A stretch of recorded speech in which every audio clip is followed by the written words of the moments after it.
السلام علیکم میرے دوستوں اور بھائیوں، حدیث مبارک ہے، اسلام ان تمام گناہوں کو ڈھا دیتا ہے جو پہلے کیے تھے، اور ہجرت اور حج ان تمام گناہوں کو ڈھا دیتے ہیں جو اس سے پہلے کیے تھے۔ ہاں میرے بھائیوں، اس حدیث کی تشریح کرتا ہوں، غور و فکر سے سننا، انشاءاللہ بڑا نفع ہوگا۔ آپ صلی اللہ علیہ وسلم نے فرمایا، جب انسان اسلام میں داخل ہوتا ہے اور قبول کرتا ہے دین اسلام، تو اس کے پچھلے سارے گناہ معاف ہو جاتے ہیں۔ کلمہ پڑھتا ہے، نیو مسلم ہو جاتا ہے، نواں آدمی مسلمان ہو جاتا ہے، تو وہ سمجھ لے اس کے سارے گناہ پچھلے معاف ہو گئے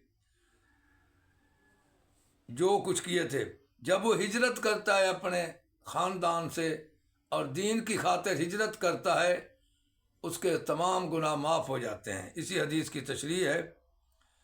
اور ہے، حج میں بھی گناہ معاف ہو جاتے ہیں تمام کلمہ پڑھنے والوں کے۔ جب انسان حج کرتا ہے، اصل اعمال کا ہوتا ہے دار مدار نیت پر۔ جس شخص کی نیت پاک ہو، صحیح طریقے سے حج کرے، اس کے عمل قبول ہوں گے اور گناہ معاف ہو جائیں گے۔ اور جو دکھاوے کا حج کرتا ہے، اس کے گناہ معاف نہیں ہوں گے، بلکہ وہ شرک میں آ جائے گا میرے بھائیوں۔ اور دوسری بات یہ ہے کہ وہ تکبر میں بھی آ سکتا ہے۔ حدیث مبارک ہے، انسان کبیرہ گناہ سے بچتا رہے،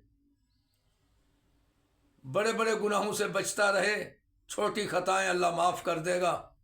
میرے بھائیوں، جان بوجھ کر خطا نہیں کرنی چاہیے۔ بھول ہو جاتی ہے انسان سے۔ ہمیں یہ غور و فکر کرنا ہے کہ ہمارے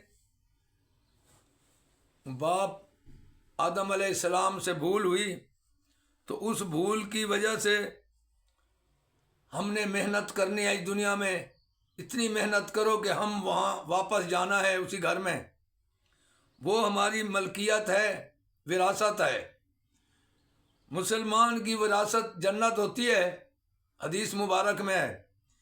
تو مسلمان اپنی وراثت کو حاصل کرنے کے لیے کچھ کرنا ہوگا اس کو۔ میرے بھائیوں، اللہ کے قانون کو ماننا ہوگا اور نبی کی بات پر یقین کرنا ہوگا اور عمل کرنا ہوگا۔ میرے بھائیوں،